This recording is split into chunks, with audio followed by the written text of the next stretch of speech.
Welcome, I'm so glad you're here. In this video, I want to talk about comfort zones. Now you'll often hear me talking about comfort zones and how we have to get out of them if we want to grow. And in fact, how those women that we perceive to be the most successful seem to take residence right outside their comfort zone. But I also know that's easier said than done. Of course, we don't go around thinking consciously about our comfort zone, but our biological system is designed to keep us safe. So it naturally wants us to keep us right within it, where nobody's pushing any boundaries, nobody's testing us too much. If we're meeting for the first time, I'm Churchill, and I'm on a mission to help women go from self-doubt to self-confidence so they can take their career to the next level.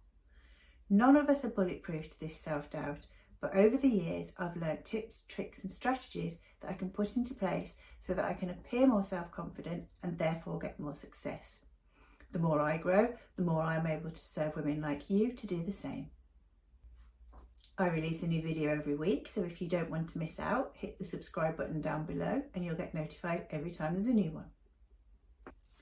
So ultimately, we stay in our comfort zone because it avoids us feeling anxiety. That anxiety that's brought up by actually our nervous system recognising there's some level of uncertainty going on. It's why most of us are so adverse to change. But as comfortable as this safety bubble is, as the saying goes, a comfort zone is a lovely place to be, but nothing ever grows there, especially us. It actually stops us from doing the things that we would do if we had a little bit more courage to try. Things like travelling to new places, applying for the promotion, or just trying new things. So if you're conscious that you've outgrown your current situation, you do need to step just outside of your comfort zone into that stretch zone to try to make some changes. Now everyone's comfort zone is a different size and shape and it's got different things in it. It might be that you're nervous about trying different foods, that you always go back to the same holiday resort year after year because you know what to expect when you get there. It might be trying new hobbies, socialising with different people.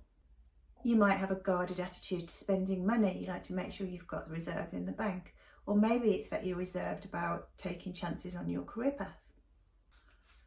It might even be the more day-to-day things, like you always buy your clothes from the same place, or you always wear the same sort of clothes or colours, or even makeup and hairstyles. All of that is about feeling safe and secure inside your comfort zone.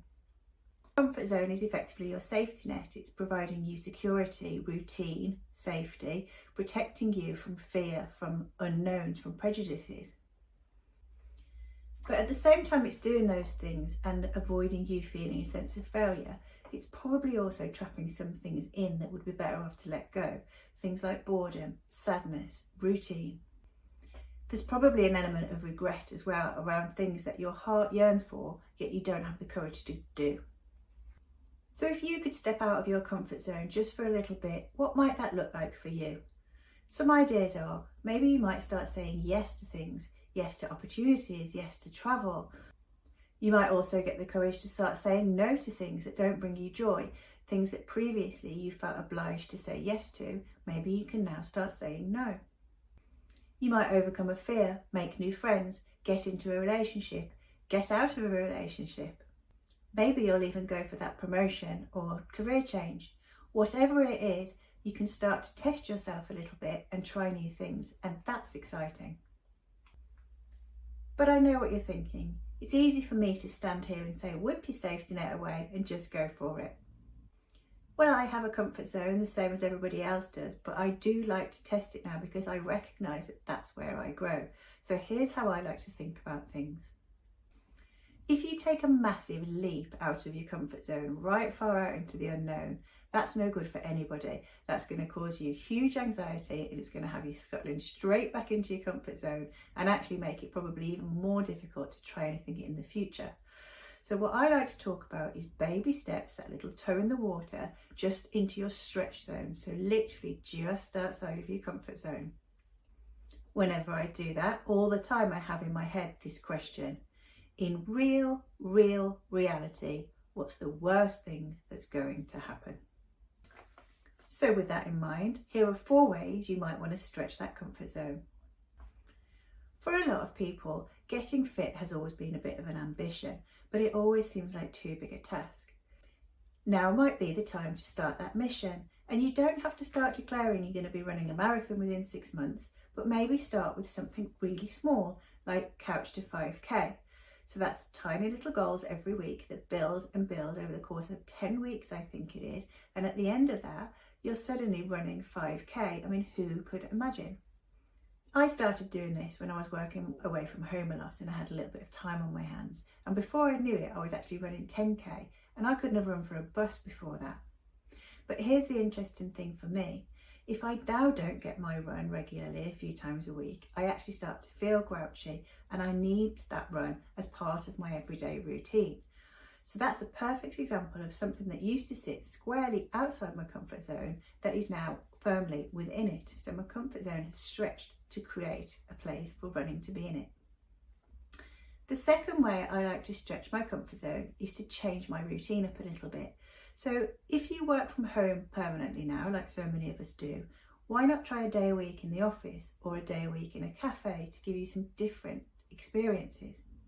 If you work in the office, this might sound silly, but take a different route from the car park to the desk, or a different route from the desk to the ladies' room.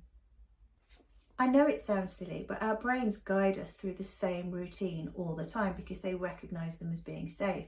That's why you'll find yourself using the same cubicle within the ladies' room all the time. Have you ever thought about that?